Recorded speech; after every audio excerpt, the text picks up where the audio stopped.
অন্যের জন্য শুভ কামনা করলে এটা ফিরে নিজের দিকে আসে, এটা খেয়াল রাখেন। এটা একটা লাইফ হ্যাকস শেয়ার করতেছি, আজীবন কাজে লাগবে। অন্যের জন্য যেটাই ভালো কামনা করবেন এটা ঘুরে আপনার দিকে আসবে। অনেকে বলে হুজুর ওর জন্য দোয়া করে আমার কি লাভ?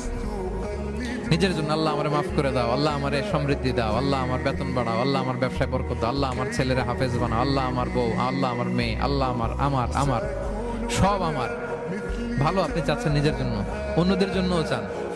আল্লাহ আমার সব ভাইদেরকে মাফ করো, আল্লাহ আল্লাহ আমার গোটা মুসলিম উম্মাকে তুমি বরকত দাও, কল্যাণ দাও, নেতৃত্বে আসার তৌফিক দাও, আল্লাহ সবাইকে সুস্বাস্থ্য দাও।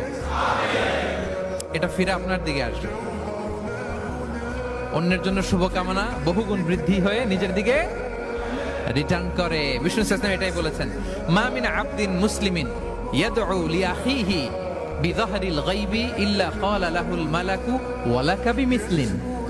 কেউ যদি তার ভাইয়ের অনুপস্থিতি তার ভাইয়ের জন্য দোয়া করে, ফেরেশতারা ওই দোয়াটা তার জন্য আগে আগে করে। তাহলে অন্যের জন্য শুভকামনা করলে, দোয়া করলে লাভ না লস? ধরেন আমি মোশাররফ